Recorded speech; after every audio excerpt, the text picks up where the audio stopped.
Halo teman-teman semua, dimanapun kalian berada, semoga kita semua dalam keadaan sehat ya. Meskipun PPKM diperpanjang dan kuliah masih tetap daring, tetap selalu produktif dan tetap jaga kesehatan ya. Oke, jadi pagi ini merupakan acara webinar dari HIMF USK ya dibawa melalui Divisi Pengembangan Penelitian dan Pengembangan.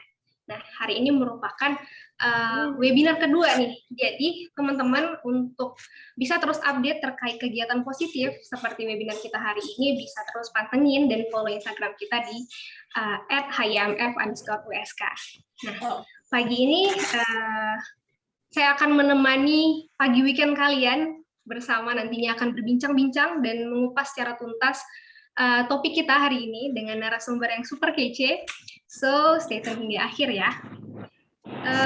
Jadi teman-teman, aku tahu banget nih pasti semua udah pada nggak sabar untuk mendengarkan paparan materi dari narasumber kita.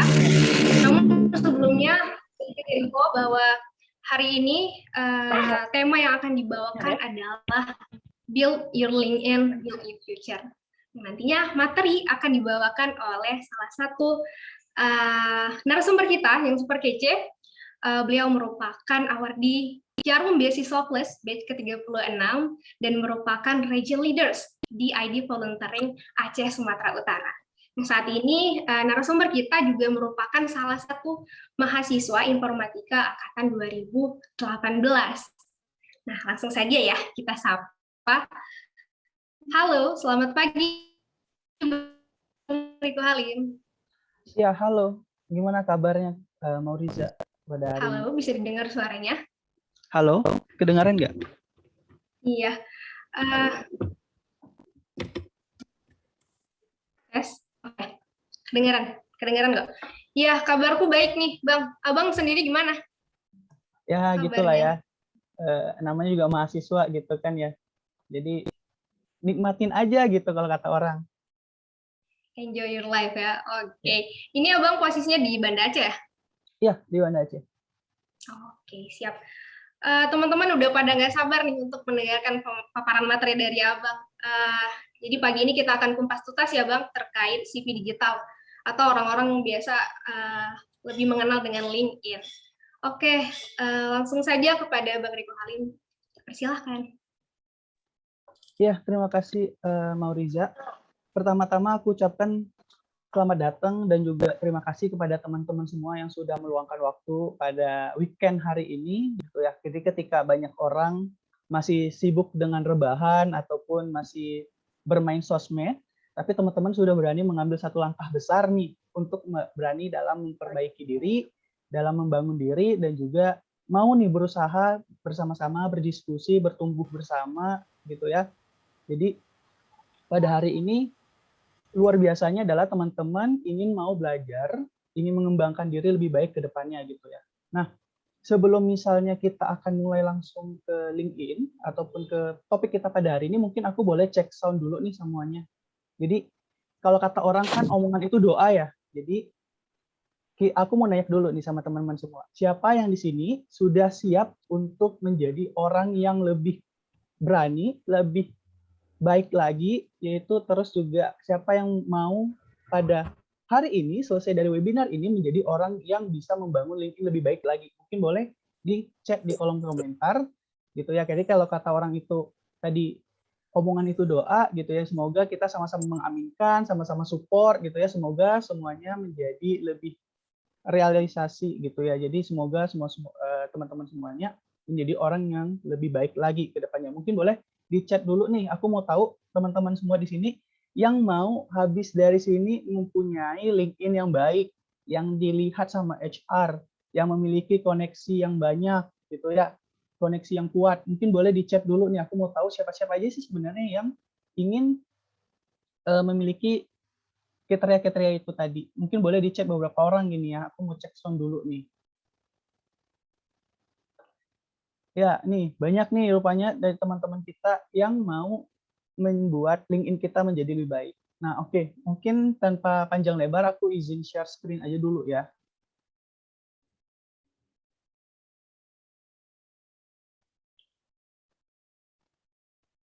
Oke, Ya, jadi pada hari ini kita akan belajar tentang ataupun berdiskusi bareng mengenai LinkedIn dan networking nih teman-teman semuanya. Jadi aku pastikan kepada teman-teman, aku janji dalam beberapa waktu ke depan teman-teman akan mendapatkan pengalaman yang baru, mendapatkan ilmu yang baru, dan juga teman-teman bisa mengubah ataupun membuat personal branding teman-teman di LinkedIn itu menjadi lebih baik.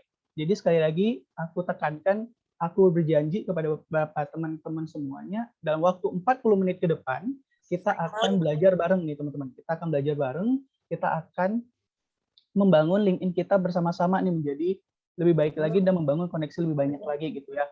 Oke, nah teman-teman sebelumnya, ada pepatah mengatakan tak kenal maka tak sayang. Tapi kalau udah kenal tapi jangan sampai ditinggal gitu ya. Jadi kalau kita udah saling kenal jangan sampai tinggal. Untuk itu aku mau kenal sama teman-teman lebih dekat nih. Mungkin boleh teman-teman menggunakan fitur annotate yang ada di Zoom teman-teman untuk kasih tahu nih kepada kita semua nih. Teman-teman itu sebenarnya ada berada di mana nih sekarang nih. Mungkin ada beberapa teman yang di Pulau Sumatera, di Jawa, di Kalimantan, Sulawesi, di Papua mungkin. Mungkin boleh teman-teman gunakan fitur annotate, kemudian tandai nih, kira-kira teman-teman sekarang udah ada di mana nih? Apakah banyak di Banda Aceh, atau misalnya banyak di Jawa, ataupun di mana nih? Boleh mungkin gunakan fitur annotate. Aku mungkin kasih waktu sekitar 1 menit gitu ya untuk teman-teman bisa untuk gunain fitur annotate ini teman-teman ya.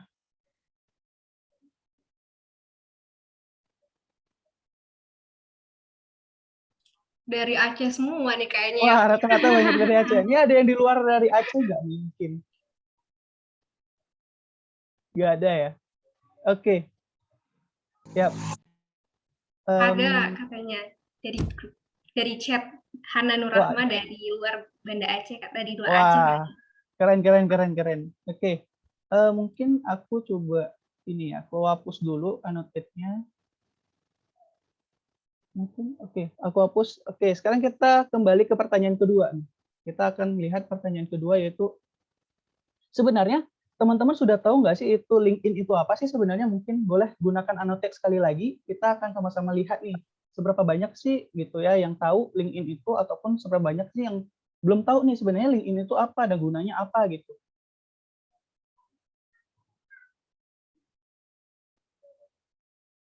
Oke, dari beberapa yang menjawab berarti kita bisa asumsikan bahwa hampir semuanya itu tahu sebenarnya LinkedIn itu apa ya. Jadi mungkin bisa kita teman-teman semuanya sedikit lebih advance mengenai LinkedIn ini kita lebih jauh lagi berarti habis ini ya. Baik, mungkin boleh dicoba dihapus ya. Oke.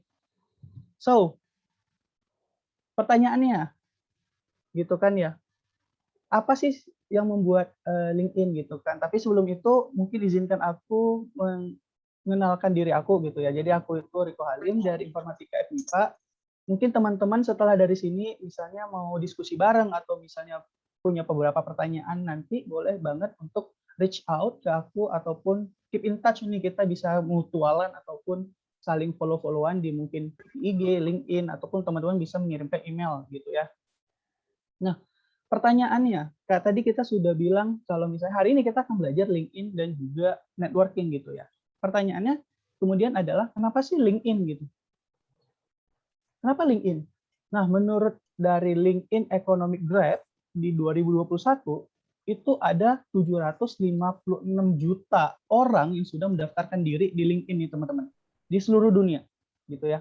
Jadi ada 756 juta members ataupun orang yang sudah mendaftarkan diri di LinkedIn. Nah, sejak dari 2021 ini gitu ya, ada lebih dari 57 juta companies ataupun perusahaan yang ingin menawarkan pekerjaan mereka di sini di LinkedIn itu sendiri gitu.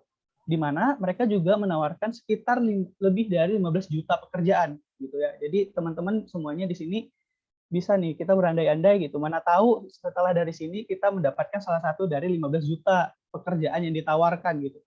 Nah, tapi perlu kita garis bawahi adalah ketika 57 juta companies dan 15 juta pekerjaan ini itu tidak sebanding dengan members yang ada di sana, jadi gitu ya. Nah, bisa kita lihat perbandingannya agak jauh di antara 57 juta itu dibandingkan dengan 756 juta members gitu. Nah, selanjutnya yang menjadi pertanyaan adalah gimana sih cara kita bisa menarik gitu kan, menarik perhatian HR, talent acquisition gitu kan, ataupun orang-orang yang memiliki atau menawarkan pekerjaan kepada kita.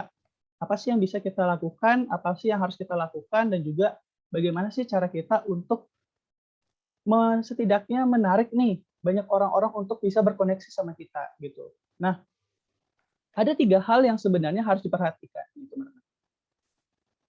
Yang pertama itu ada di intro, gitu ya. Yang pertama ada di intro.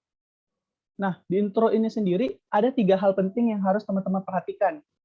Yang pertama itu teman-teman harus bisa menggunakan professional banner. Maksudnya apa? Professional banner itu adalah satu tools ataupun satu bisa dibilang kayak hook gitu untuk orang-orang bisa tertarik dengan profil kita. Apa aja sih yang harus dimasukkan ke dalam profile banner misalnya? Pertanyaannya adalah untuk menjawab hal itu adalah bagaimana cara teman-teman ingin orang lain lihat teman-teman itu seperti apa. Let's say misalnya teman-teman itu merupakan awardee dari Jarum Beasiswa gitu kan. Nah, teman-teman ingin menampilkan hal itu kepada orang lain. Jadi untuk itu teman-teman bisa menggunakan personal banner teman-teman yang terkait beasiswa itu ataupun pekerjaan-pekerjaan yang teman-teman nanti minati gitu ya. Nah, yang kedua adalah professional picture nih teman-teman. Perlu digarisbawahi adalah di LinkedIn ini merupakan platform yang sangat profesional nih teman-teman. Di mana teman-teman tidak boleh gitu ya, kalau disarankan tidak boleh untuk menaruh foto-foto teman-teman yang seperti sosial media lainnya gitu, yang selfie ataupun foto-foto teman-teman yang seperti kalau di KTM misalnya, foto-foto KTM yang sebatas almet, bis itu latar polos gitu ya.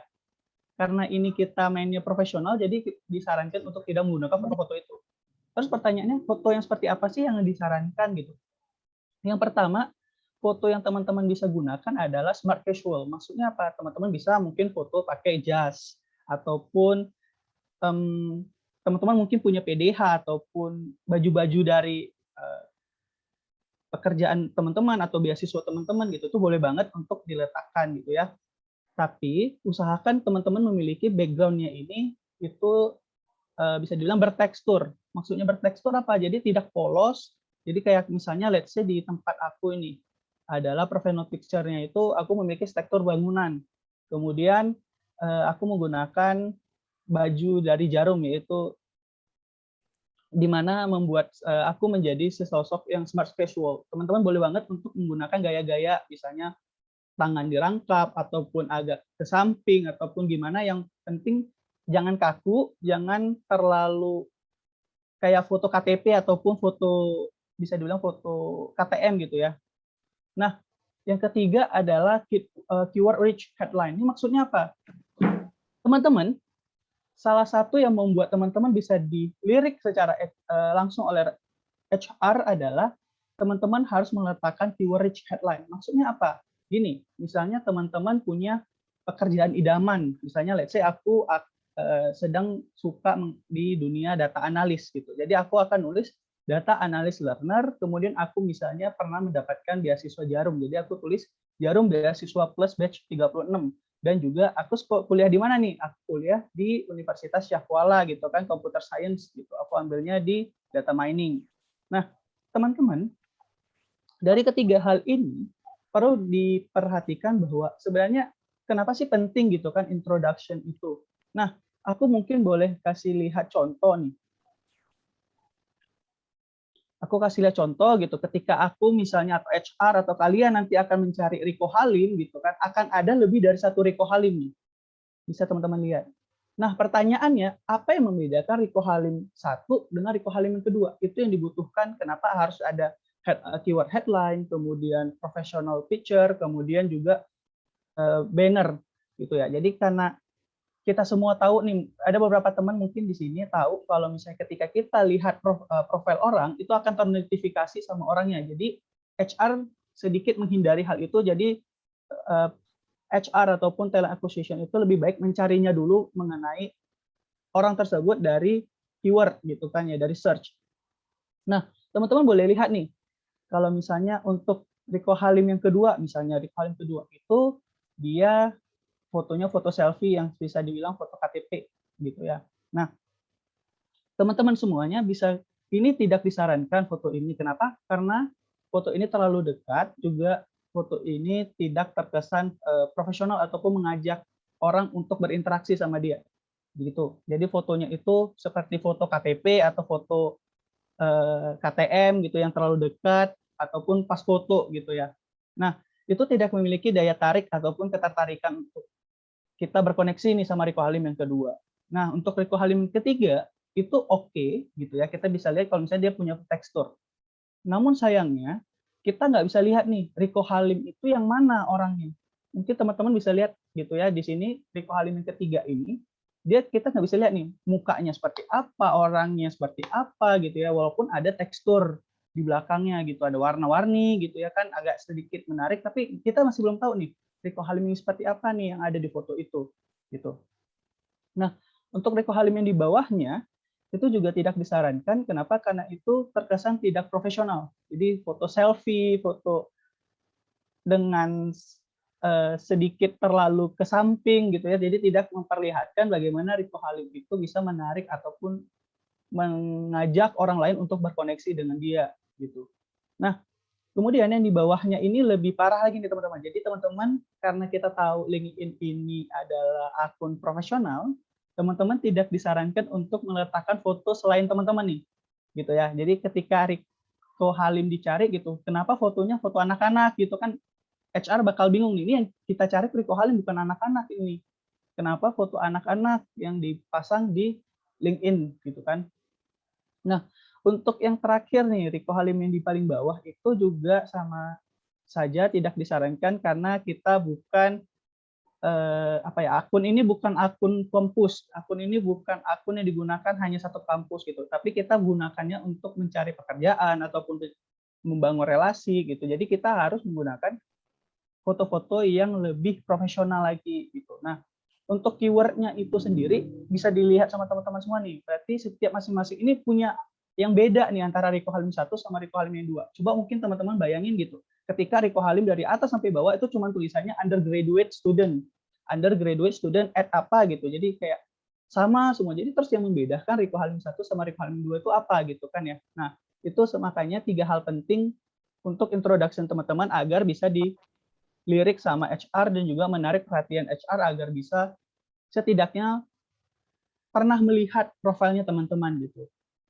Nah, selanjutnya yang paling penting adalah teman-teman harus bisa bagaimana menjelaskan introduce atau memperkenalkan nih teman-teman itu sebenarnya orangnya yang seperti apa gitu kan ya.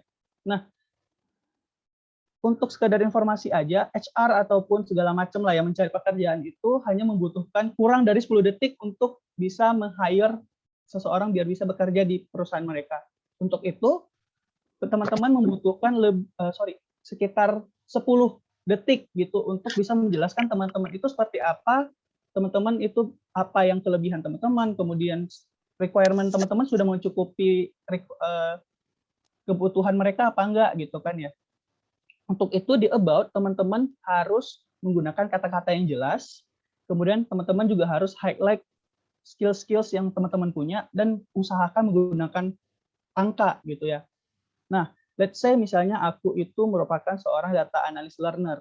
Untuk itu seperti kita tahu, seorang data analyst itu membutuhkan beberapa skill nih, misalnya Python, SQL, data cleaning, data analysis, visualization. Terus teman-teman jelasin nih, teman-teman sudah belajar itu berapa lama?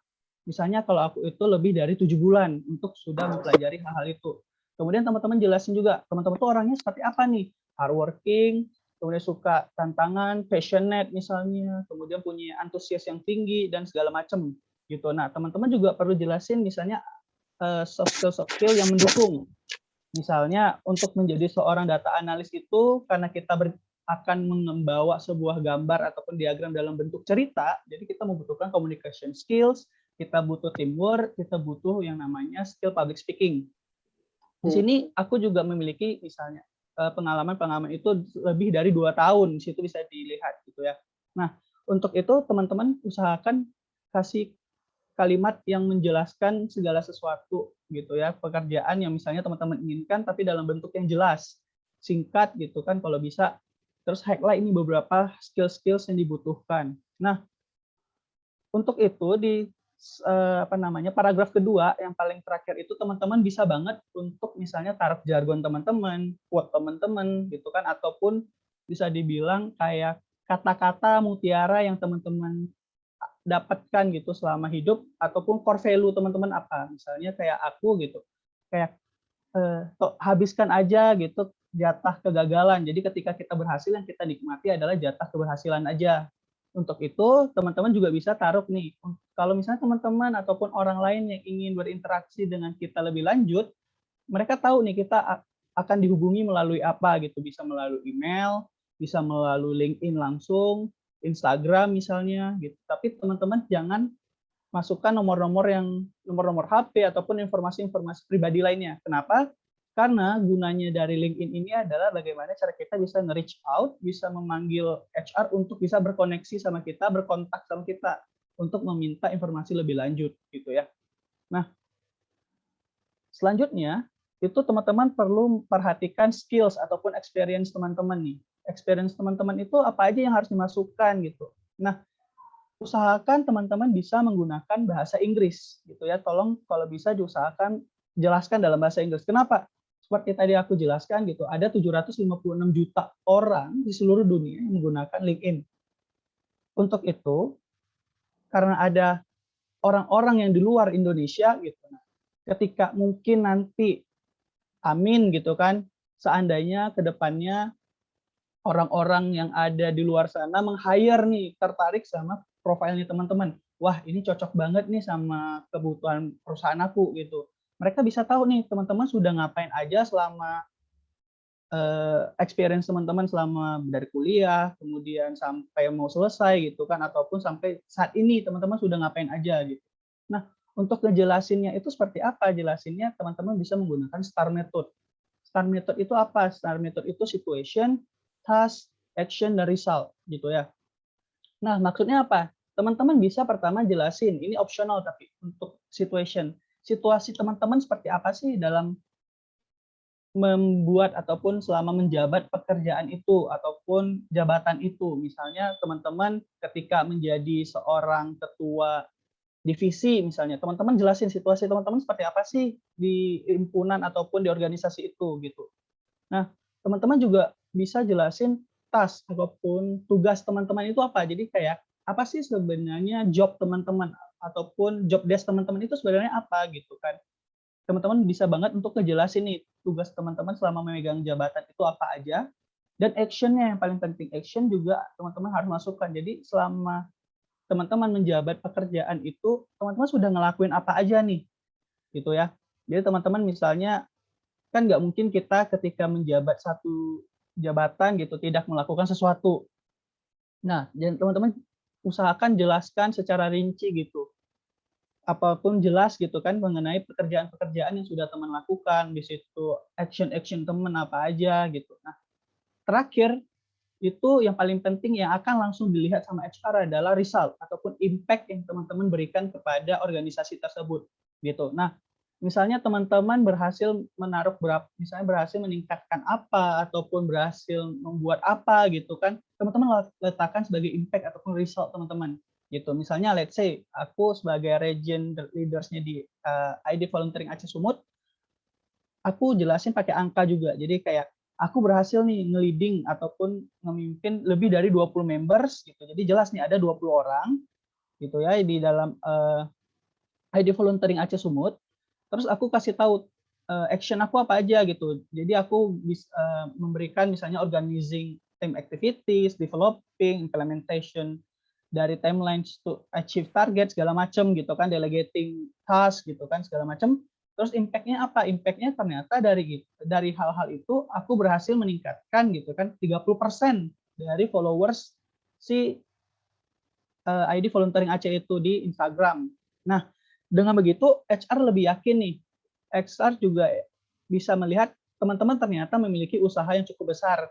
Dibuktikan dengan impact-impact ataupun result yang teman-teman lakukan selama menjabat di situ. Jadi HR lebih yakin, lebih kayak interest nih. Oke, ternyata Riko itu berhasil nih membawa leading 20 orang. Kemudian impact-nya juga cukup besar gitu ya, meningkatkan 30% dari total Instagramnya itu followersnya tuh naik 30% gitu. Nah, selanjutnya teman-teman yang paling penting adalah skills nih teman-teman. Skills ini kenapa paling penting? Karena teman-teman harus bisa membuat profil teman-teman itu lebih menarik dengan cara meletakkan skill-skills yang kira-kira teman-teman itu benar-benar bisa gitu ya. Jangan asal-asal masuk kayak kayaknya data analis bisanya Python, SQL, database, kemudian data visualisasi dan segala macam. Udah letakin aja semua. Jangan. Aku sarankan jangan letakin kalau teman-teman tidak bisa gitu ya. Kenapa? Karena ketika nanti HR lihat skills yang teman-teman masukkan, kemudian teman-teman dites lagi, apalagi mungkin anak-anak MIPA gitu, anak-anak IPA yang lebih banyak di matematika dan segala macam. Nah, nanti dites gitu kan, mungkin logika dan segala macam. Ketika teman-teman letakin itu di skills dan ternyata hasil tesnya itu berbeda, itu malah menjatuhkan nilai dari teman-teman itu sendiri gitu. Nah, untuk itu teman-teman bisa gunakan skills-skills yang teman-teman memang yang teman-teman bisa, teman-teman kira-kira kayak, oke, aku yakin aku bisa untuk menghadapi hal ini gitu. Terus teman-teman bisa juga meminta endorsement dari relasi-relasi teman-teman gitu. Jadi misalnya kayak aku Riko Halim itu misalnya berkoneksi dengan Faris gitu kan, kemudian dengan Priscilla Karina Weku gitu. Nah, aku bisa juga minta nih endorsement sama mereka kayak tolong dong endorsement skills-skills yang kira-kira kalau menurut kalian itu aku tuh jago gitu pun ataupun aku bisa. Nah, nanti dari endorsement ini HR yakin bahwa kalian sudah diakui sama beberapa relasi kalian sehingga ketika di tes itu setidaknya nilai dari teman-teman itu bisa ditambah gitu. Jadi teman-teman sudah membuat HR itu yakin akan skill-skills teman-teman. Di samping itu, teman-teman harus tahu juga kalau misalnya di LinkedIn ada satu fitur yang namanya skill assessment badge gitu. Nah, teman-teman boleh banget untuk mengambil skills ini ataupun kuis ini untuk bisa membuktikan bahwa teman-teman itu memang handal di bidangnya. Misalnya aku berhasil kemarin mendapatkan skill assessment badge-nya dari bahasa pemrograman Python gitu. Jadi ketika teman-teman berhasil mendapatkan itu gitu ya. Jadi orang lain lebih yakin gitu. Lebih yakin akan skill-skill yang dimiliki sama teman-teman semuanya. Jadi orang ini yakin bahwa oke, Riko Halim sudah mendapatkan skill assessment badge-nya dari LinkedIn yang cukup advance gitu ya. Jadi tidak perlu diragukan lagi nih skill-skills yang dimiliki, bukan asal bacot, bukan asal ngomong, bukan asal letakin, tapi memang Riko ini membuktikan bahwa memang dia memiliki skills di Python gitu ya. Jadi teman-teman boleh banget untuk pasang ataupun ambil kuis-kuis skill lainnya, mungkin problem solving ataupun nanti Excel atau misalnya Microsoft Word atau PowerPoint ataupun yang lainnya gitu ya. Nah, setelah kita melihat ada intro, experience, dan skills ini, teman-teman, ternyata ada satu fitur lagi gitu yang ada di LinkedIn. Temanku kemarin minta gitu kan, kok coba bawain SSI. Dan setelah aku pelajari, dan ini sangat bermanfaat sekali. Dan ini membuat aku yakin bahwa seberapa efektif sih sebenarnya kita menggunakan LinkedIn. Nah, SS ini ataupun Social Selling Index ini adalah sebuah komponen ataupun tools di mana mereka bisa mengukur kemampuan kita dalam menjual merek. Jadi kita bagaimana sih cara kita menjual personal branding kita kepada orang lain gitu ya, melalui channel-channel yang ada. Tapi di sini teman-teman bisa gunakan di LinkedIn. Nah, di bawahnya itu mungkin teman-teman bisa akses nanti setelah ini untuk melihat nilai teman-teman itu di LinkedIn berapa gitu ya. Nah, skornya ini sebenarnya pada dasarnya memberitahu kita seberapa sukses sih sebenarnya kita dalam misalnya mengenalkan branding kita, kemudian terhubung sama orang-orang yang tepat apa enggak, kemudian terlibat dalam sebuah wawasan apa enggak, kemudian juga bagaimana sih sebenarnya kita bisa membangun sebuah hubungan ataupun relasi sama orang lain, apakah bagus, apakah tidak gitu kan ya. Nah, gabungan dari keempat poin ini sebenarnya bisa memberitahu kita bahwa ukuran ataupun seberapa efektif sih sebenarnya kita bisa menggunakan si LinkedIn ini dengan baik dan benar. Nah, misalnya sebagai contoh, aku itu mendapatkan nilai 50 dari per 100. Itu ternyata walaupun aku dapatkan nilai 50 per 100 itu, gitu ya, aku berhasil berada di top 16% nih dari semua relasi aku yang ada di industri yang sama, gitu ya. Jadi misalnya ketika aku berada di top 16%, ternyata rata-rata dari semua relasi aku tuh cuma 29, sedangkan aku dapatnya 50 gitu. Nah, itu berarti aku cukup efektif dalam menggunakan LinkedIn aku dalam uh, bersosial media, misalnya bisa membangun relasi, mencari orang yang tepat, bisa itu membagikan wawasan segala macam. Nah, untuk di network aku sendiri ataupun di ya pertemanan relasi aku sendiri, aku berada di top 17%. Di mana ternyata rata-rata dari relasi aku itu memiliki nilai sebanyak 35. Jadi aku dapat 50, mereka dapatnya 35 rata-rata. Untuk itu berarti sama seperti yang di industrinya, berarti kita itu membuktikan bahwa aku cukup efektif dalam menggunakan si LinkedIn ini dalam menjual merek aku itu. Jadi menjual personal brand aku kepada orang lain. Pertanyaan selanjutnya adalah sebenarnya seberapa penting sih gitu ya untuk melihat SSI ataupun Social Selling Index ini. Nah, ternyata according ataupun menurut LinkedIn itu sendiri, mereka mengestimasi bahwa sekitar 78% orang yang bisa menjual diri dalam arti branding mereka itu memiliki kayak opportunity yang lebih besar dibandingkan mereka yang tidak memiliki sosial media. Itu yang pertama. Jadi teman-teman harus bangga ketika teman-teman sudah memiliki nilai yang cukup tinggi pada SSI ataupun Social Selling Index LinkedIn teman-teman gitu ya. Jadi ketika teman-teman punya nilai yang bagus, itu teman-teman ternyata sudah memiliki opportunity 78% lebih besar dibandingkan teman-teman yang lain yang belum memiliki LinkedIn. Nah, kemudian dengan nilai yang cukup tinggi ini bisa menghasilkan 45% opportunity dalam membangun karir teman-teman lebih baik lagi ke depannya dibandingkan teman-teman ataupun relasinya teman-teman semua yang ada di sini yang memiliki indeks ataupun nilai yang kecil. Jadi ketika teman-teman memiliki nilai yang besar, itu memiliki kesempatan sebanyak lebih dari 45% nih, lebih baik gitu dalam membangun diri, kemudian menjual branding teman-teman, berhubungan ataupun berelasi dengan teman-teman network teman-teman yang lain gitu. Jadi teman-teman semua memiliki kesempatan 45% lebih besar gitu ya. Nah, yang terakhir adalah ketika teman-teman memiliki nilai SSI yang cukup tinggi juga, itu ternyata memberikan teman-teman itu 51% lebih tinggi dalam memenuhi kebutuhan kuota. Misalnya ada sebuah perusahaan membutuhkan requirements tetap segala macam gitu, A, B, C, D, E, F, G gitu. Ketika teman-teman memiliki high score ini, teman-teman memiliki kesempatan 51% lebih tinggi dibandingkan orang-orang yang tidak memiliki SSI yang tinggi gitu. Jadi teman-teman bisa 51% lebih yakin, membuat orang yakin bahwa teman-teman itu memang memenuhi kuota mereka, ataupun teman-teman memiliki kesempatan 51% untuk memenuhi kuota dari penjualan. Dalam arti penjualan di sini adalah membranding diri teman-teman semuanya.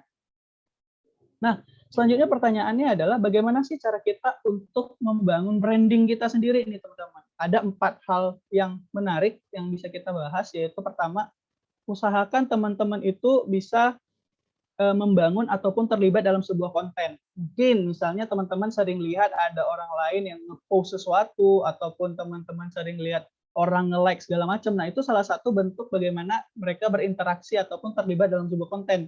Gitu ya. Jadi teman-teman semuanya mungkin boleh hanya sekedar like ataupun komen gitu ya untuk membangun sebuah branding, membangun sebuah koneksi agar orang lain bisa notice teman-temanku ternyata pernah komen segala macam gitu. Jadi teman-teman diharapkan untuk bisa membuat konten ataupun terlibat nih dalam sebuah konten.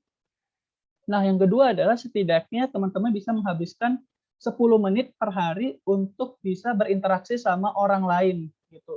Nah, seperti yang aku bilang tadi, teman-teman bisa gunakan hal-hal yang seperti hanya like, kemudian komen, ataupun hanya sekedar sapa gitu kepada orang-orang yang menurut teman-teman itu memiliki interaksi ataupun ketertarikan yang sama gitu. Jadi ketika teman-teman misalnya hanya komen atau hanya like, itu membuat teman-teman itu sudah membangun relasi teman-teman juga sedang berusaha menjual branding teman-teman itu sendiri kepada orang banyak.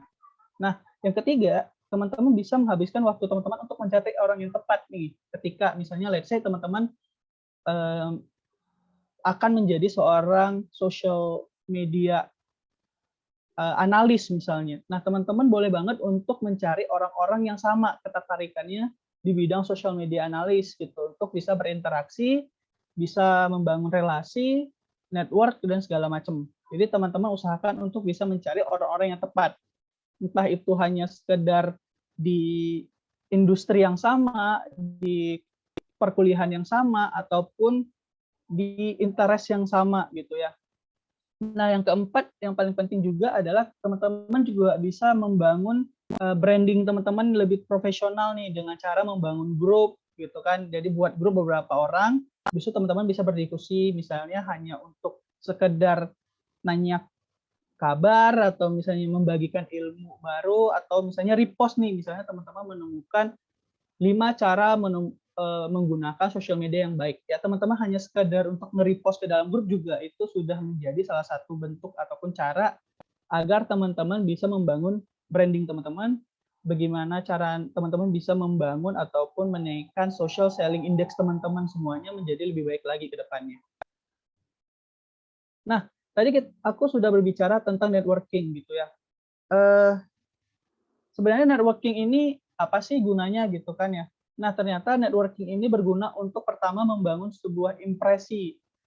Kemudian yang kedua, teman-teman bisa berkoneksi sama orang-orang. Nah, yang ketiga, paling penting adalah teman-teman bisa mencari mentor. Nah, di LinkedIn ini sendiri, teman-teman tidak sendiri ini yang memiliki interest yang sama. Jadi ada banyak sekali orang-orang profesional yang sudah memiliki pengalaman di bidangnya, gitu ya, lebih dari 1 tahun, 2 tahun, 5 tahun, gitu. Teman-teman bisa banget kok untuk berkoneksi sama mereka dan juga berdiskusi bareng. Misalnya kayak aku, gitu ya, seorang mahasiswa yang sedang mempelajari data analis. Nah, aku bisa banget untuk cari data analisnya mungkin Grab, GoFood, ataupun Gojek, ataupun Tokopedia gitu. Nah, untuk bisa berdiskusi, menanyakan hal-hal yang aku kurang mengerti di dunia data analis gitu kan. Nah, untuk itulah kenapa networking ini sebenarnya sangat penting. Untuk yang terakhir itu yang juga opsional sih kalau menurut pribadi aku gitu. Kita teman-teman bisa mendapatkan rekomendasi nih dari relasi-relasi kita, misalnya ketika kita sudah berrelasi sama si A gitu, kita pernah proyekan bareng atau kita pernah satu grup dalam melakukan pekerjaan tertentu atau misalnya hanya sekedar tugas-tugas biasa gitu kan ya. Nah, teman-teman boleh banget untuk meminta rekomendasi dari mereka ataupun network teman-teman semuanya, sehingga bisa ini orang lain ketika melihat profil teman-teman gitu ya, ketika lihat profil teman-teman itu semuanya, orang ini yakin ya, oke, Rico Halim itu ternyata ketika kerja kerja bareng itu peer to peer misalnya, itu orangnya seperti apa, gimana cara kerjanya segala macam. Jadi teman-teman bisa banget untuk meminta rekomendasi gitu ya dari network teman-teman. Nah, karena kita tahu ternyata manfaat dari networking ini cukup banyak, pertanyaannya adalah gimana sih sebenarnya kita bisa membangun sebuah networking yang baik dan benar. Ada 4 hal yang perlu teman-teman perhatikan, yaitu yang pertama, usahakan teman-teman selalu meletakkan personalized note ketika teman-teman kayak ketika teman-teman meminta sebuah connection kepada orang lain gitu ya. Formatnya nggak usah susah-susah kok, cuman kayak short intro teman itu siapa gitu kan. Kemudian bagaimana teman-teman bisa tahu mereka, kemudian teman-teman gimana untuk apa sih sebenarnya teman-teman bisa apa maksudnya kayak tujuan teman-teman untuk bisa berkenalan sama mereka, membangun relasi sama mereka itu apa gitu ya. Terus jelaskan, misalnya teman-teman punya ketertarikan yang sama, entah itu satu kuliah, entah itu satu pekerjaan, ataupun misalnya teman-teman itu memiliki interest yang sama, misalnya suka membaca, suka traveling, atau segala macam gitu ya. Teman-teman boleh kok jelasin. Nah, kemudian yang di terakhir itu teman-teman boleh, misalnya ketika mereka membangun ataupun sedang post sesuatu gitu di sosial media mereka, di LinkedIn mereka, boleh teman-teman bawain, misalnya kayak, hai Kak Faris, misalnya, hai Kak Faris, kemarin kakak post tentang A, B, C, D, E, F, G, wah itu tertarik banget nih Kak, sesuai dengan passion saya segala macam gitu, teman-teman bisa jelasin gitu. Jadi kayak mereka merasa kayak dihargai gitu, kayak oke, ternyata dia tahu saya cukup jauh gitu mengenai siapa saya. Nah, simple example-nya mungkin boleh nih teman-teman bisa lihat di sini, aku pernah mengikuti sebuah workshop LinkedIn 101 gitu sama Kak Hanif. Terus ada yang meminta koneksi gitu. Ternyata dia berikan personalized note gitu kepada aku waktu itu. Nah, untuk itu karena kita semuanya tahu kalau misalnya manusia adalah makhluk sosial gitu ya, makhluk sosial, kita juga tahu bahwa manusia itu adalah makhluk emosional. Jadi ketika diberikan sebuah personal note, itu secara tidak langsung teman-teman memberikan sebuah pesan emosional kepada relasi teman-teman nih. Jadi ketika kayak coba bayangin ketika ada orang yang tiba-tiba cuma asal send request aja, habis itu dibandingkan dengan teman-teman yang misalnya kasih tahu interest teman-teman segala macam, teman-teman gimana bisa kenal dia dan segala macam. Itu karena kita makhluk yang sosial dan juga emosional gitu ya. Jadi personal note ini sangat membantu teman-teman agar cepat diterima gitu. Jadi kayak teman-teman itu semua tahu nih, oke, Riko send connection ke aku, ternyata Riko Halim itu pernah satu workshop, pernah satu webinar. Oh, ternyata Riko Halim itu punya interest yang sama di data analis. Oh, Riko Halim ternyata orang Aceh dan segala macam. Nah, aku punya satu pengalaman di mana aku sempat berrelasi sama salah satu data analis gitu ya. Terus setelah dari itu aku kasih personal note, kemudian membangun satu diskusi bareng, dan ternyata rupanya si data analis ini orang Aceh gitu. Dia besarnya di Aceh. Aku sempat kayak wow gitu. Oke. Kemudian setelah itu dia katanya sering kayak mengunjungi Aceh segala macam, dan aku membuat diriku tuh kayak oke, aku dapat satu orang yang memiliki kampung yang sama, interest yang sama, dan segala macam. Nah, itu membangun kami untuk berdiskusi lebih lanjut ke depannya, dan sekarang sedang membangun relasi yang baik. Nah, kemudian teman-teman juga perlu tahu kalau teman-teman diusahakan kalau bisa nih ya, komen di post-postnya mereka gitu. Nah, ketika nih salah satunya Kak Zaki gitu, Kak Zakwan ini, Kak Zakwan Nabil yang aku sempat tadi ceritain kalau misalnya ternyata dia besar di Aceh gitu. Nah, aku sempat komen beberapa kali di tempat postnya Kak Nabil. Terus setelah itu ketika aku send request, itu nggak perlu waktu yang lama. Sekitar paling lama itu 1 jam, itu kalau nggak salah, itu langsung diterima. Dan juga langsung berkoneksi, langsung dia balas gitu. Jadi ketika aku send request dan juga memberikan personalized note gitu, kayak, Kak, aku tertarik sama data analis ini. Semoga kalau dengan kita berelasi, kita bisa mendiskusikan banyak hal yang menarik nih mengenai data visualisasi. Kemudian dibalas langsung. Ketika itu dia bilang kayak, ya hai Riko, ya senang banget, boleh kok kita bisa berdiskusi segala macam lah, segala macam.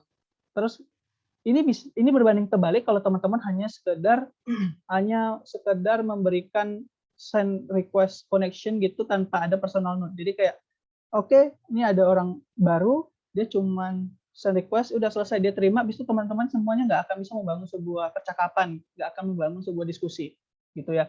Nah, di sampingnya itu adalah postnya Kak Cinta, itu salah satu bisa dibilang expert gitu di LinkedIn yang sudah bekerja dan juga memiliki relasi yang banyak. Jadi teman-teman semuanya perlu tahu bahwa ketika ada orang-orang hebat di luar sana, tapi diberikan personal note, juga mereka bakal terharu gitu, kalau orang bilang ya, tersentuh gitu dengan personal note kita. Kemudian mereka pasti akan membawa diskusi kita, membawa relasi kita menjadi lebih baik lagi, lebih berkembang ke depannya.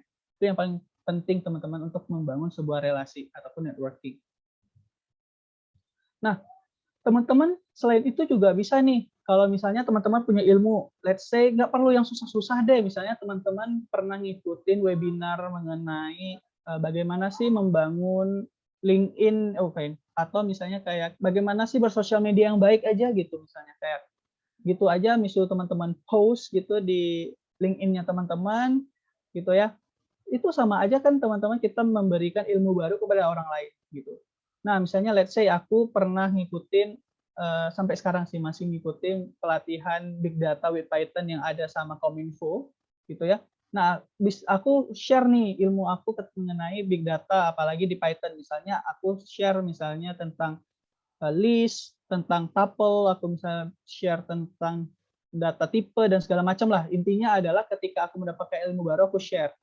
Kemudian di samping itu aku share juga mengenai aku pernah buat suatu project yang dari DataCamp gitu. Jadi kayak ngebuat rebuild the DataCamp project mengenai tentang analisis TV data gitu kan. Jadi teman-teman bisa juga share nih, teman-teman sudah belajar apa aja sih sebenarnya di selama DataCamp itu, ataupun project teman-teman itu hasilnya apa aja. Kemudian teman-teman ketika mau ada code gitu, mau share ya silahkan gitu kan. Nah, untuk itu teman-teman pasti bakal di-like gitu kan, di-like sama orang, di post-post teman-teman akan di-like sama relasi teman-teman. Nah, uniknya adalah ketika di LinkedIn itu, ketika teman-teman sudah nge-post sebuah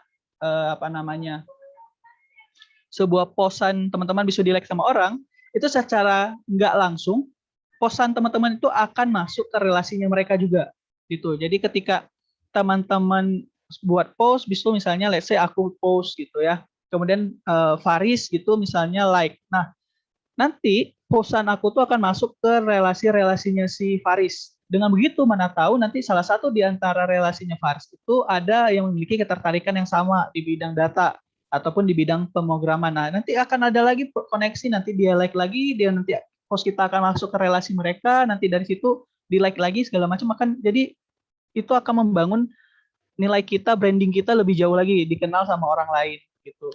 Nah, yang paling penting juga adalah ketika teman-teman sudah membuat post, itu teman-teman usahakan bisa meletakkannya di section fitur. Jadi teman-teman bisa membuatnya ataupun meletakkannya itu di bagian fitur. Kenapa? Gitu ya. Karena kalau kita lihat postnya orang, akan sulit kalau kita nggak cari full activities mereka. Gitu. Belum lagi nanti teman-teman karena aktif, justru nanti postnya tuh bakal ketutup di bawah. Nah, untuk itu supaya orang tidak ribet untuk mencari post-postnya teman-teman dan aktivitas teman-teman bisa meletakkannya jadi orang lebih mudah nih. Oke, Riko Halim ternyata pernah ngepost gitu ya tentang data big data with Python essential 1 2, di situ ada sertifikat-sertifikat yang pernah dia dapatkan segala macam. Jadi orang lebih gampang untuk mencari informasi mengenai Riko Halim gitu. Nah, ini ada beberapa relasi yang pernah aku dapatkan gitu. Jadi ada dari CEO foundernya Caliber, kemudian program manager dari Google, kemudian Essen Ben, salah satu pembicara hebat di Amerika, kemudian ada William Forens gitu ya, salah satu social dan economic development program dari Google-nya langsung, kemudian bisa berkoneksi dengan juru bicaranya Presiden RI kita, Bung Fajrul. Kemudian mungkin kalau anak pemrograman tahu tuh yang namanya CEO Coding gitu ya, Narendra Wicaksono. Kemudian ada associate manajernya dari Caliber. Kemudian sampai ke senior data analisnya Tokopedia. Nah, inilah kenapa networking itu sangat penting. Jadi kita bisa berkoneksi dengan orang-orang luar sana yang hebat dan segala macam. Tapi mungkin muncul pertanyaan sama teman-teman semua, kenapa sih mereka orang-orang hebat ini tidak memiliki banner ataupun foto mereka ada yang cenderung tidak profesional gitu ya? Jawabannya cukup simpel teman-teman. Jawabannya adalah pertama mereka sudah memiliki pekerjaan tetap gitu ya. Jadi mereka itu nggak membutuhkan suatu visualisasi menarik orang supaya di hire karena mereka sudah memiliki pekerjaan gitu. Jadi mereka tidak mementingkan lagi visualisasi pada LinkedIn mereka. Yang kedua, mereka bisa cukup terkenal gitu ya. Jadi mereka bisa cukup terkenal kayak CEO-nya co-foundernya si Caliber itu sudah banyak orang yang kenal, misalnya kayak Sanuk Tandon gitu. Jadi kayak oke, mereka tidak membutuhkan visualisasi profil mereka untuk menarik orang bisa berkoneksi, karena mau secara langsung maupun tidak langsung mereka pasti akan diajak berkoneksi sama orang lain gitu ya. Jadi inilah yang membedakan kita mahasiswa-mahasiswa di Indonesia ini yang membutuhkan pekerjaan sama mereka yang sudah memiliki pekerjaan. Itu sangat berbeda. Jadi ketika kita membutuhkan sesuatu supaya menarik perhatian orang di antara ribuan, misalnya kayak ratusan Riko Halim gitu, dibandingkan ada misalnya Riko Halim yang sudah memiliki pekerjaan yang tetap di situ, mereka sudah terkenal segala macam. Itu yang paling penting sih teman-teman. Nah, selanjutnya yang paling penting adalah bonus nih. Apa yang boleh teman-teman lakukan dan tidak boleh lakukan selama di virtual networking nih. Yang pertama, teman-teman perlu garis bawahi adalah fungsi ataupun makna ataupun tujuan dari teman-teman membangun relasi itu hanyalah membangun relasi jangka panjang, bukan dengan kalau orang bilang tuh kayak ada udang di balik batu gitu. Jadi ada maksud-maksud tertentu. Itu yang perlu teman-teman garis bawahi. Nah, yang kedua, teman-teman usahakan bisa catch up everyone's in a while. Maksudnya adalah ketika ada kesempatan itu teman-teman bisa keep in touch gitu, saling say hi, tanya kabar, kemudian diskusi sedikit yang ringan-ringan, ajak misalnya kayak ngopi virtual bareng gitu ya, ngajak diskusi. Jangan teman-teman ketika sudah membangun sebuah relasi itu tiba-tiba hilang gitu, kayak udah sekedar sudah memiliki pertemanan udah selesai, nggak ada lagi diskusi apa-apa ataupun ngajak apa gitu, nggak ada. Itu yang teman-teman harus perhatikan. Kemudian yang ketiga adalah teman-teman usahakan membuat diri teman-teman itu memorable. Jadi ketika misalnya let's say teman-teman udah jarang karena sibuk kuliah, tiba-tiba ingin chat lagi sama orang tersebut, setidaknya dia masih ingat nih, oke, ternyata Riko Halim itu yang pernah satu workshop bareng nih di LinkedIn 101 kemarin, atau Riko Halim nih orang yang seperti ini nih kemarin nih, segala macam. Jadi usahakan membuat teman-teman itu memorable kepada relasi teman-teman, sehingga ketika agak lama tidak berkoneksi ataupun berinteraksi, setidaknya mereka masih ingat nih teman-teman itu seperti apa orangnya. Nah, yang paling penting adalah yang keempat, usahakan teman-teman send connection itu paling maksimal 1 kali 24 jam setelah teman-teman berada di event yang sama, ataupun setelah teman-teman melihat post mereka gitu ya. Karena apa? Karena kita ini orangnya manusia suka lupa gitu. Jadi ketika nanti teman-teman misalnya 1 minggu lagi baru send koneksi, nanti dia akan bingung nih, ini kegiatan yang mana nih? Emang pernah ada ya? Atau mungkin karena dia sibuk segala macam, dia banyak agenda segala macam nih, workshop yang mana nih? Ataupun ini diskusi yang mana nih? Dan segala macam. Jadi usahakan teman-teman semuanya untuk bisa memberikan ataupun mengajak koneksi itu paling maksimal 1 kali 24 jam. Nah, karena kita tadi semuanya sudah tahu nih mengenai LinkedIn, gimana cara membangun LinkedIn, kemudian apa itu SSI, dan bagaimana cara membangun networking. Untuk itu, aku harap setelah ini kita bisa mendiskusikan banyak hal menarik mengenai LinkedIn dan juga networking. Untuk itu, teman-teman boleh banget untuk follow Instagramnya aku, nanti kita bisa diskusi, ataupun Hamif Unsia gitu ya, Hamifnya USK, di mana nanti kami bakal ada kegiatan-kegiatan lebih banyak lagi, lebih menarik lagi, apalagi nanti akan ada acara tahunan kami, itu baik dari pelatihan, webinar, workshop, segala macam sampai lomba gitu. Jadi teman-teman pantengin terus IG-nya, apalagi atau mungkin teman-teman boleh juga nih follow di LinkedIn-nya Himpunan Mahasiswa Informatika Universitas Syakuala. Di situ juga akan ada informasi-informasi menarik mengenai yang mungkin bisa jadi kebutuhannya teman-teman semuanya gitu ya. Kita bisa diskusi baik dari Instagram maupun LinkedIn itu sendiri. Oke, selanjutnya aku boleh nanti mungkin kalau ada waktu aku minta sama Mauriza, kita mungkin boleh live review mungkin ya LinkedIn. Mungkin teman-teman yang mau kita review bareng sama-sama, boleh nanti letakin aja link ataupun nama-nama LinkedIn teman-teman, nanti kita bisa diskusi ataupun review bareng secara live di sini gitu. Nanti boleh Mauriza yang pilih satu aja, satu orang, nanti bisa kita diskusikan bareng-bareng gitu ya. Terima kasih Mauriza, boleh dipersilahkan. Oke, keren banget ini, rasanya pengen cepet dah ke LinkedIn, perbaiki lagi profilnya. Oke, itulah teman-teman ya, pemaparan materinya keren banget. Jadi tolong diingat ya, jangan pakai foto profil selfie dari atas, nanti dikira jamet nih. HRD-nya nggak boleh terima, ini jamet nggak cocok gitu ya. Oke teman-teman, ini aku yakin banget banyak pertanyaan yang tersimpan dengan kalian. Boleh nih langsung aja chat atau raise hand dulu kalau mau nanya langsung ke Bang Riko-nya, boleh raise hand dulu, nanti aku persilahkan. Dan juga seperti yang kayak Bang Riko bilang barusan, untuk teman-teman yang mau di review, live review langsung nih di sini di webinar ini, LinkedIn-nya boleh disertakan di chat ya. Nanti akan kita share screen dan review bersama. Gitu. Oke Bang, ini ada Bang Muhammad Rida udah raise hand. Oke, boleh Bang di open microphone dan videonya. Oke. Halo Riko. Iya Bapak. Yo, gimana? Apa kabar Pak? Ini mau izin nanya nih, boleh ya? Silakan.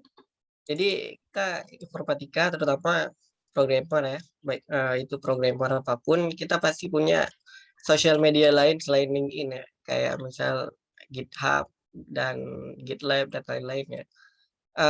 Pertanyaannya gini sih Pak Riko, gimana secara integrasi yang baik antara GitHub dan LinkedIn sendiri? Karena jujur aku sendiri sih lebih aktif di GitHub daripada di LinkedIn ya, nggak tahu kenapa. Kan alangkah lebih bagus gitu kalau misalnya kita juga aktif di GitHub, kita bisa integrasi ke LinkedIn juga gitu. Jadi sama-sama aktif gitu. Itu aja sih. Makasih. Oke, terima kasih. Jadi pertanyaannya cara integrasi yang baik dan antara GitHub dan LinkedIn ya. Oke, boleh ini pertanyaan mungkin dirangkum dulu berapa 3 pertanyaan cukup nanti akan langsung dijawab oleh Bang Riko ya. Kita rangkum dulu ya 3 pertanyaan. Oke, selanjutnya ada dari via chat dari Walia Mursyida. Walia bertanya, izin bertanya Bang, apakah ada saran waktu khusus untuk sebaiknya kita memulai LinkedIn? Jika ada, mengingat saya sekarang adalah mahasiswa semester 5, apakah jika saya memulai perbaikan saat ini atau sekarang pada LinkedIn saya itu termasuk terlambat, Bang? Terima kasih. Oke. Mungkin pertanyaannya sama ya. Aku juga berpikir seperti itu. Apakah ini terlambat? Teman-teman yang lain boleh nih langsung 3 pertanyaan langsung dijawab sekarang. Atau mau di review langsung LinkedIn-nya boleh dicantumkan ya di chat.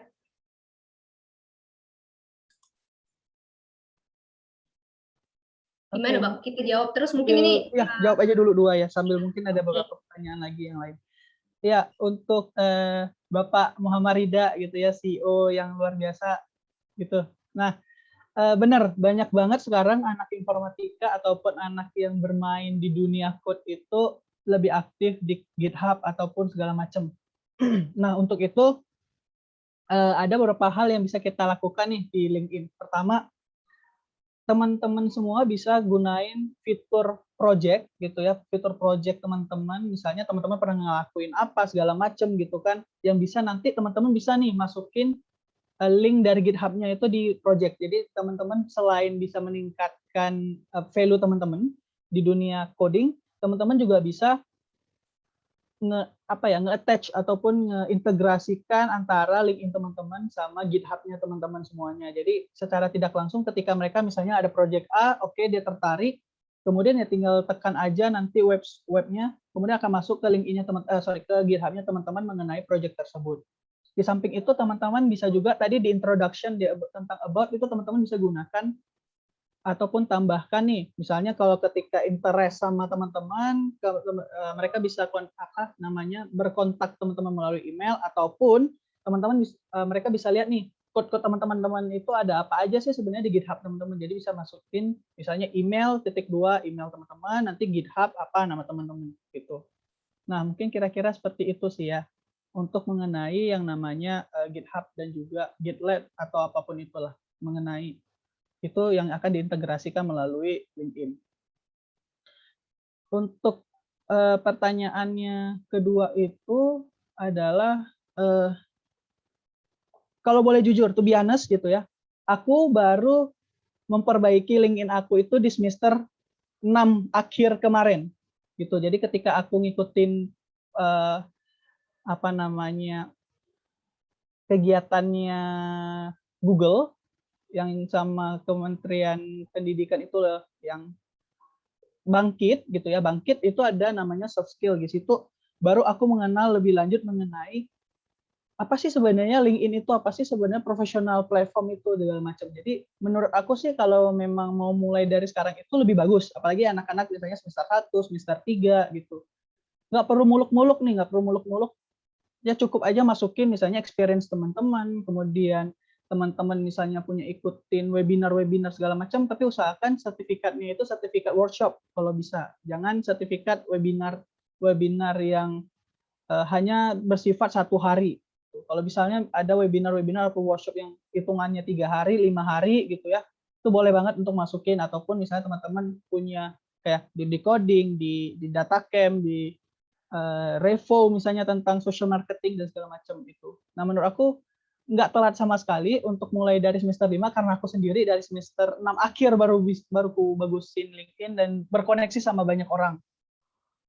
Kemudian apa aja sih sebenarnya yang diperlukan untuk semester awal gitu ya. Semester awal nggak usah muluk-muluk seperti aku bilang tadi. Masuk aja organisasi, baik itu himpunan misalnya atau ada gitu, atau UKM gitu juga boleh kok. Jadi tinggal masukin, teman-teman bisa bangun dari awal karena kalau teman-teman memperbaiki LinkedIn teman-teman dalam satu waktu tuh capek karena belum lagi masukin sertifikat satu-satu, belum lagi masukin experience satu-satu, belum lagi mikirin kalimat untuk menjelaskan gitu ya teman-teman ngapain aja selama memiliki jabatan itu segala macam sih. Itu menurut aku. Terima kasih ya. Oke, gitu ya. Berarti tadi pertanyaan dari Bang Muhammad Rida terkait cara integrasi yang baik antara GitHub dan LinkedIn itu boleh disertakan link GitHub-nya di bagian about ya. Terus untuk pertanyaan dari Waliam itu jawabannya tidak telat sama sekali ya. Nggak ada kata telat untuk memulai. Waliam, semangat.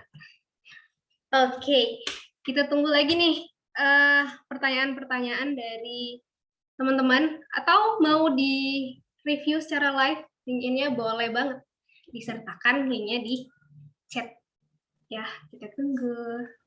Ya, mungkin ada yang mau kita review bareng-bareng, mungkin ada yang sukarela gitu untuk di-review bareng-bareng. Kita bisa lihat sebenarnya apa aja sih yang bisa ditingkatkan dari profilnya teman-teman semua yang di sini gitu.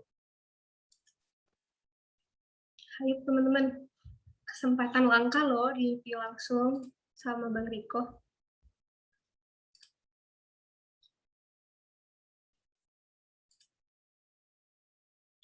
Oke, ada pertanyaan dari Siti Mawardah dari chat. Siti bertanya, tadi sudah dijabarkan bagaimana cara meminta koneksi kepada orang. Nah, saya ingin bertanya, kalau kebalikannya, apakah setiap orang yang meminta koneksi kepada kita harus diterima atau sebaiknya hanya dengan menambahkan personal note saja? Gitu. Mungkin ini bisa langsung dijawab ya, Bang ya?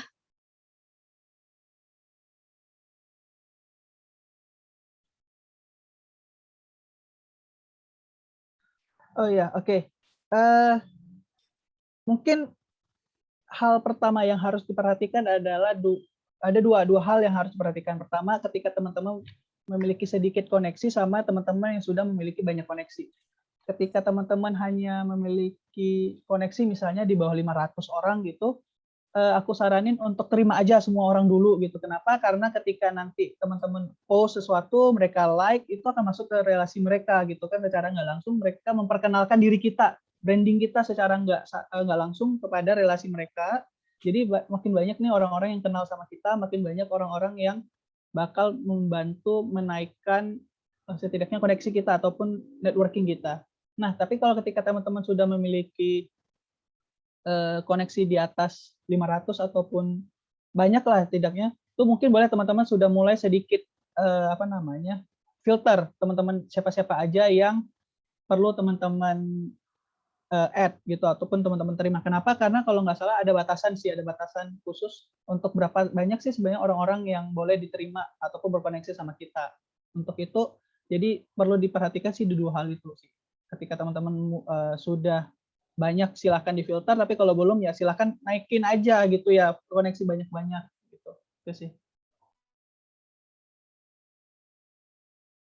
Oke, gitu Siti. Apakah sudah sangat jelas ya? Mungkin ada pertanyaan lanjutan dari Siti?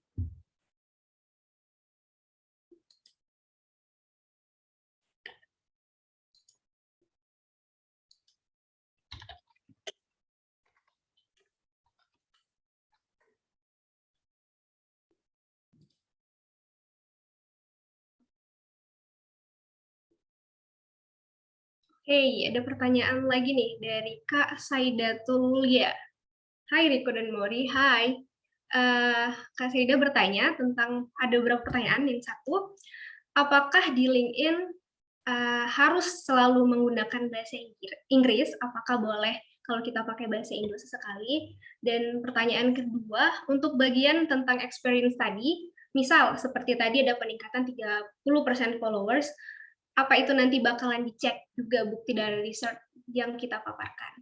pertanyaan terakhir, yang ketiga, untuk bukti sertifikat, apakah tetap aman jika post sertifikat yang kita punya? Apa mungkin nanti ada pemalsuan sertifikat atau bagaimana? Oke, keren banget pertanyaannya. Siap, Bang Riko. Wah, aku sendiri. Bentar. Oh ya. Oke, hai Saida. Wah, pertanyaannya luar biasa banget ya. Mungkin boleh aku jawab satu persatu dulu nih.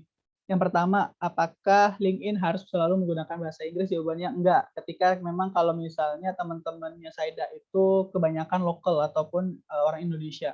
Tapi alangkah lebih baiknya lagi, apalagi kan kita udah masuk ke dunia globalisasi nih.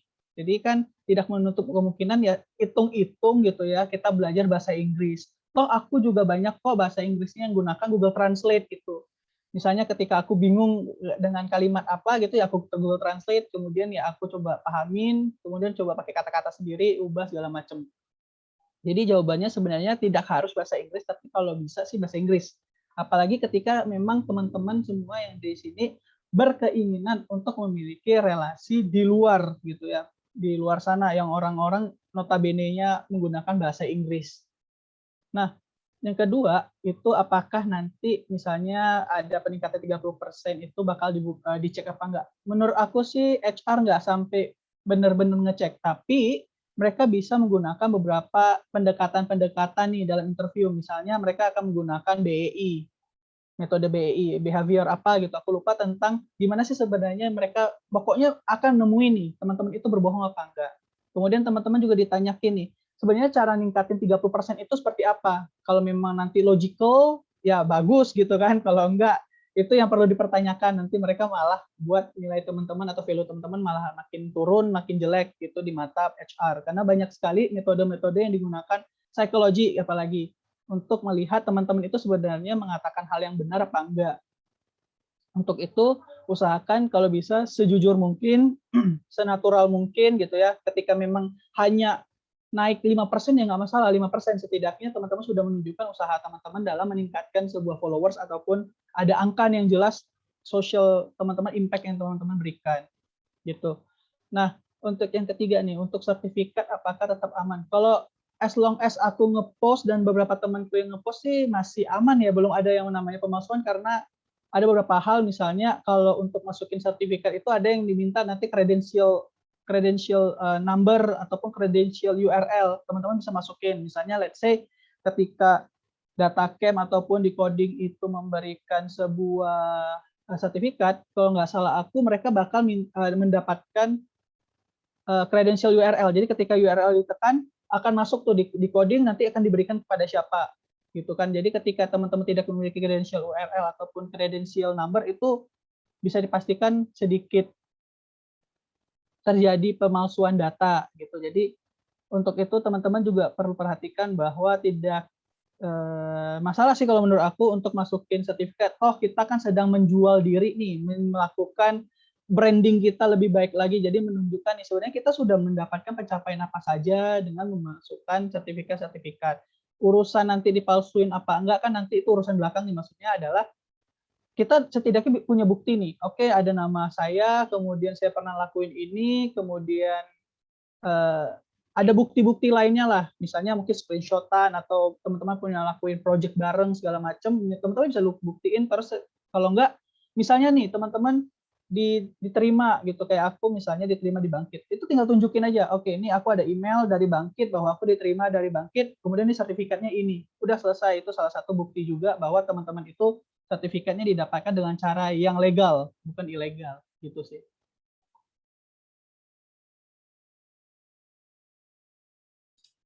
Oke, mantap sekali ya. Berarti tadi terkait harus menggunakan bahasa Inggris atau tidak, ya nggak harus selalu bahasa Inggris, tapi alangkah lebih baiknya. It's okay kok untuk menggunakan Google Translate. Nah, untuk pertanyaan kedua tentang peningkatan 30% followers tadi, ya nggak akan selalu dicek, tapi pasti akan ada metode psikologi dari HR-nya untuk ngecek apakah kita benar-benar jujur gitu. Dan untuk pertanyaan ketiga, bukti sertifikat itu apakah aman untuk di-post? Ya kan kita sedang melakukan branding diri nih ceritanya. Ya, it's okay. Terkait pemalsuan atau hal lainnya ya, kita sudah berusaha untuk melakukan branding kita dengan sebaik-baiknya. Oke, Bang. Ini ada pertanyaan dari Otodir Manalu. Otodir bertanya, apakah kita bisa tunjukkan dua personality yang berbeda di LinkedIn? Misal di dunia finance and IT dan IT. Bagus kita fokus hanya satu bidang saja, atau bisa dua bidang gitu, Bang? Terima kasih. Ya, terima kasih, Otto. Nah, sebenarnya sih kalau aku pribadi lebih menyukai orang yang fokus pada satu hal. Maksudnya apa? Jangan sampai kita terpecah nih. Kita bakal bingung nih. Sebenarnya kamu ahli di mana? Tapi kalau menurut aku, misalnya Otto itu bagus di finance dan di IT. Bisa kok ngambil satu fokus yang sama, yaitu misalnya bisnis analis.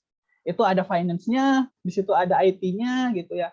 Jadi bisa banget untuk sebenarnya nggak masalah sih, maksimal 2 boleh lah gitu kan untuk buka personality ya, apa namanya, experience teman-teman ataupun interest teman-teman gitu ya. Tapi kalau memang misalnya bisa dijadiin satu dan memiliki satu value yang lebih tinggi gitu, misalnya kayak bisnis analis ataupun nanti apalagi itu marketing spesialis, misalnya ada hubungannya dengan IT dan finance juga misalnya, atau apapun marketing, ya boleh banget untuk masukin itu. Jadi teman-teman terlihat lebih profesional dalam arti fokus sama satu hal dan advance di situ sih. Tapi kalau memang seandainya memiliki dua ya nggak masalah. Tapi asalkan jangan nanti jangan keteledoran aja sih. Maksudnya kayak finance-nya nggak selesai, IT-nya nggak selesai. Jadi ketika ditanya tentang finance dan IT, teman-temannya malah bingung, nggak tahu mau jawab apa. Akhirnya jatuh nih nilai teman-teman nih. Apa juga katanya finance dan IT, tapi ditanya ini sama ini nggak tahu gitu kan ya.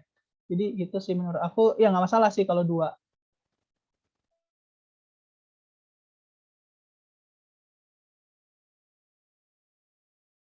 Oke, gitu ya, Otto. Boleh dua, tapi kalau bisa satu ya fokusnya. Oke, Bang, tadi ada yang kirim link LinkedIn ke aku via chat.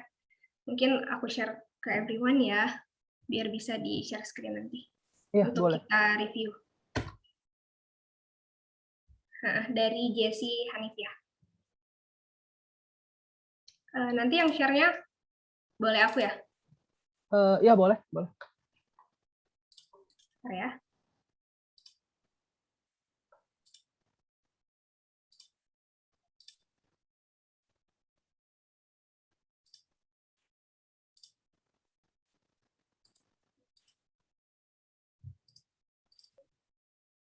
Oke, apakah sudah terlihat?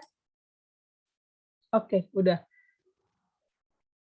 Oke, nah, Jessie, terima kasih sudah menjadi sukarelawan nih untuk kita bisa review bareng gitu ya. Nah, pertama yang perlu kita perhatikan seperti tadi yaitu di introduction. Jessie bisa banget untuk ngeletakin banner yang nggak harus yang gimana-gimana, yang muluk-muluk, yang simple aja. Misalnya Jessie itu kan orang yang suka sama web, boleh nih masukin banner misalnya gambar coding lah, waktu lagi ngoding Laravel, atau misalnya waktu PHP atau segala macam yang menunjukkan itu memang ketertarikannya Jessie gitu. Atau mungkin Jessie juga bisa taruhin nih beberapa kata-kata jargon gitu, misalnya mungkin dari hadis gitu, ataupun dari ayat-ayat Al-Quran, atau misalnya kata-kata mutiara yang Jessie suka gitu. Jadi kayak menunjukkan sebenarnya Jessie itu orang yang seperti apa gitu. Core value-nya si Jessie ini apa gitu. Nah, bisa banget untuk dimasukkan di banner. Untuk dari foto mungkin seperti yang sudah aku bilang, coba gunain smart casual sih sebenarnya lebih baik gitu ya. Jadi mungkin Jessie pernah ngedapatin suatu PDH kah, baju atau segala macam, atau kegiatan lain yang di luar itu sebelumnya, mungkin boleh Jessie masukin situ biar lebih nampak sedikit profesional. Karena ini kan kita bukan hanya sebatas anak-anak kuliah aja ya, banyak sekali profesional lain yang menunjukkan bahwa Jessie ini memang memiliki ketertarikan ataupun interest di dunia profesional gitu. Nah, untuk dari headline udah bagus sih. Jadi ketika nanti coba teman-teman cari misalnya Jessie Hanifiah gitu, nah kan muncul langsung web enthusiast, kemudian informatics gitu kan at Syah Kuala University. Tapi teman misalnya kayak Jessie itu pernah ngedapatin apa lagi nih, misalnya teman-teman Jessie pernah dapat juara satu apa gitu. Nah, boleh banget untuk dimasukin, jadi biar maksimal kan 3 gitu ya. Jadi ketika orang cari nama Jessie, oke Jessie itu web antusias, kemudian misalnya dia menang apa, kemudian oke dia ternyata kuliah di mana gitu. Jadi terkesan oke setidaknya Jessie itu sudah jelas nih ada web antusias, kemudian dia juga suka berkuliah di Syah Kuala University dan juga dia punya menang apa aja gitu kan ya. Nah, boleh mungkin di bagian about.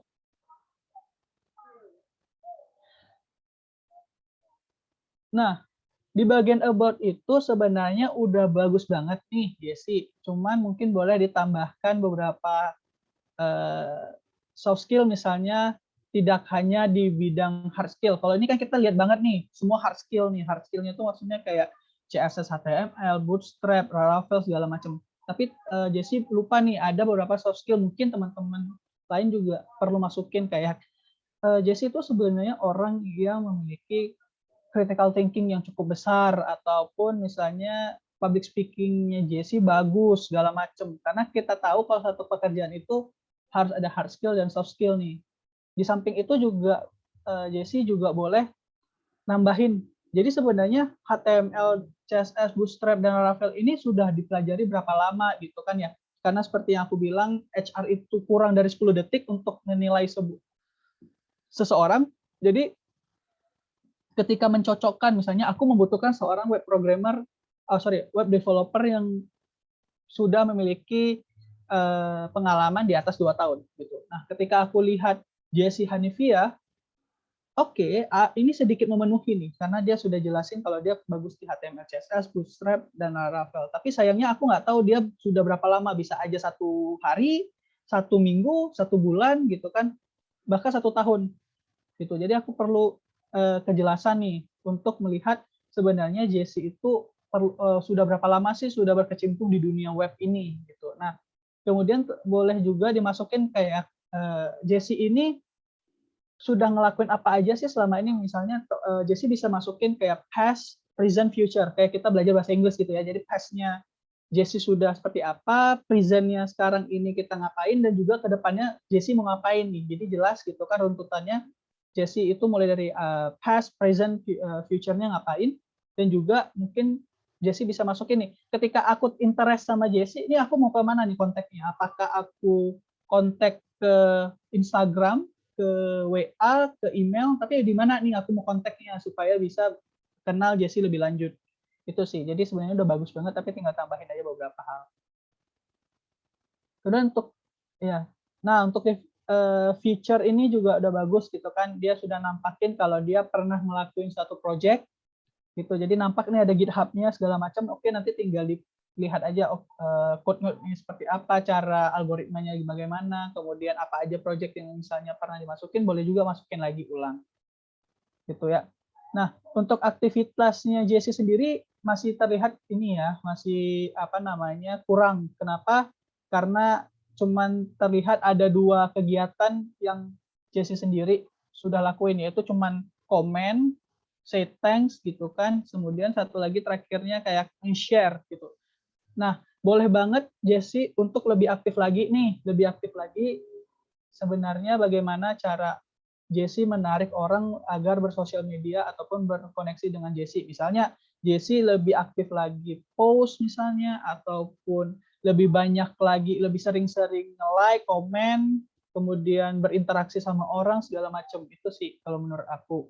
Nah, untuk experience juga udah bagus nih dijelasin gitu kan. Kalau misalnya kalau sebagai database assistant itu ternyata dia mengajari database material tuh kepada praktikan, kemudian juga mengakses juga tugas-tugas. Tapi sayangnya aku belum tahu nih impact-nya Jessie sebenarnya apa sih terhadap mereka gitu, ataupun kepada universitas himpunan gitu.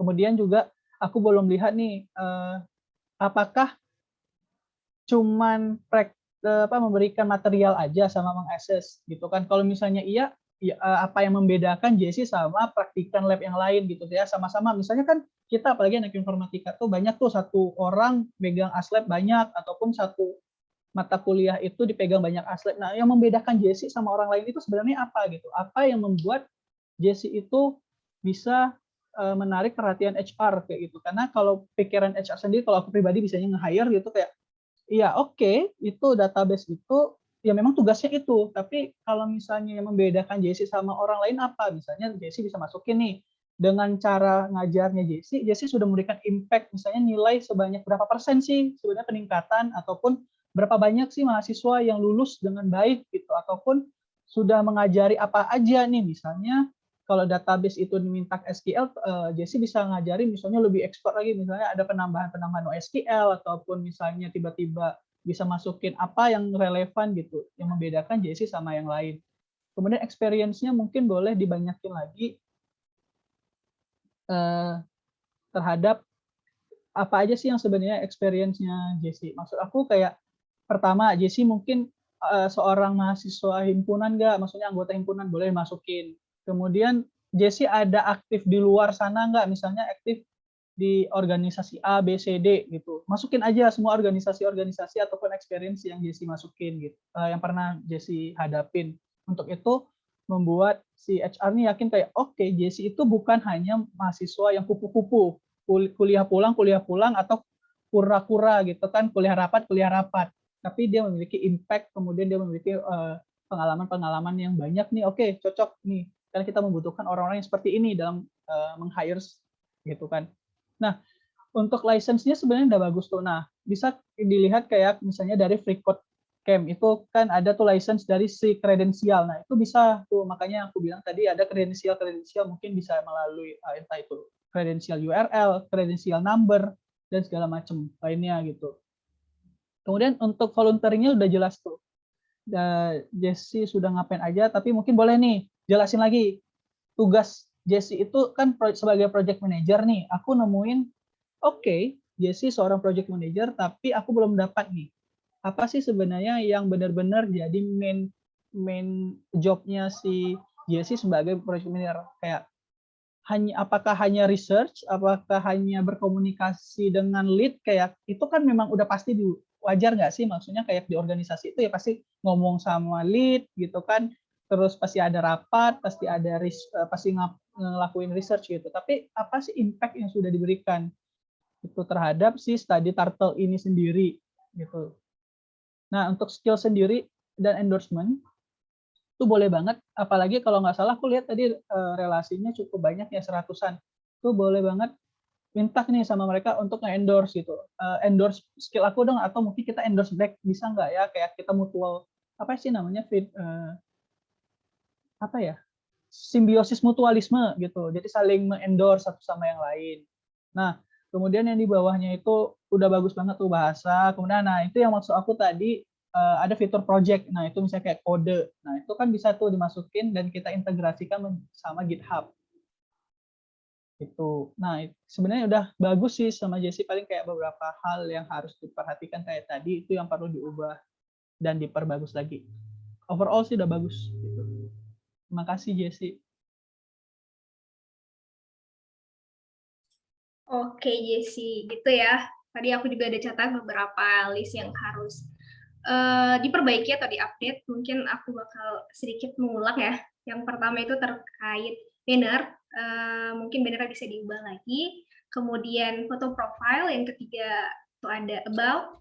Ya, mungkin bisa ditambah soft skill, past, present, future-nya seorang Jesse itu seperti apa, serta kontaknya disertakan. Kemudian yang keempat itu terkait activity. Nah, activity-nya boleh lebih ditambah lagi, aktif lagi gitu. Terus yang kelima terkait experience, mungkin bisa ditambahin lagi bagian penjelasannya, dan experience bisa ditambah lagi. Kemudian yang terakhir di bagian volunteer experience, penjelasannya ya mungkin perlu ditambahin lagi. Baik, mungkin ini udah 11.24 Bang, gak kerasa banget ya, ini udah lebih dari 60 menit kebersamaan kita dari pagi hingga pagi menuju siang hari ini. Ternyata seru sekali, aku mendapatkan banyak sekali insight baru dan semangat tentunya, dan dalam membangun profil LinkedIn yang lebih baik dan profesional. Tentunya aku lebih mengetahui nih bagaimana cara meningkatkan profil LinkedIn aku sehingga aku bisa dilirik oleh recruiter gitu. Aku berharap juga teman-teman semua mendapatkan ilmu ya dari webinar kita hari ini. Oh ya Bang, sebelum kita tutup acara kita hari ini, apakah ada closing statement? Ya mungkin singkat aja, aku suka sama quote-nya Mahatma Gandhi yang mengatakan belajarlah seakan-akan kita mati besok, terus berkembanglah seakan-akan kita hidup selamanya. Gitu sih. Ya kalau nggak salah seperti itulah. Aku juga sedikit lupa, tapi itu yang paling membuat aku ingin menjadi seorang yang terus belajar ke depannya. Oke, keren banget. Alhamdulillah teman-teman semua, kita sudah berada di penghujung acara hari ini. Untuk teman-teman semua, aku ingin mengucapkan terima kasih telah stay hari ini dari awal acara kita hingga akhir. Semoga segala ilmu dari webinar ini dapat diimplementasikan dalam proses kehidupannya teman-teman semua ya. Oke, untuk update kegiatan positif dari kita, seperti webinar, dan banyak hal lain yang akan dilaksanakan, boleh kok teman-teman pantengin terus Instagram dan follow Instagram kita di @hmif_usk. Oke, mungkin ini bakal ada sesi dokumentasi ya sebentar. Untuk teman-teman yang hadir, boleh nih on cam terlebih dahulu, kita foto-foto. Iya.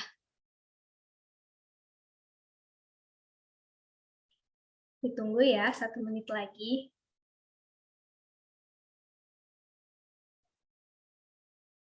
Ayo, Dafratun Ulia, on cam. Semuanya.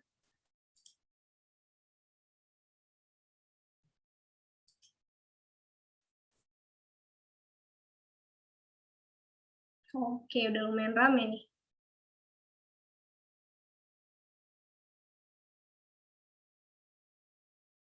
Oke, boleh nih kepada host mungkin bantu screenshot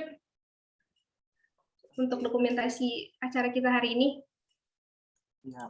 Aku bantu hitung ya, mungkin. 1, 2, 3. Oke, next Oke slide. ya, ada slide selanjutnya nggak nih? Ada. Mungkin ada slide. Ada ya? Ya, ada. Ada, oke. Sekali lagi ya. 1, 2, 3. Oke. Oke, beres semuanya. Untuk teman-teman, supaya mendapatkan sertifikat nih, teman-teman bisa mengisi terlebih dahulu link yang disertakan di chat ya. Oke, thank you Bang Riko atas presentasinya yang keren banget, sudah menyediakan waktu di weekend ini untuk sharing bersama kita. Baik teman-teman semua, saya Moriza Humaira selaku moderator, mohon maaf apabila ada kesalahan, dan mohon pamit undur diri. Terima kasih. Assalamualaikum warahmatullahi wabarakatuh. Happy weekend.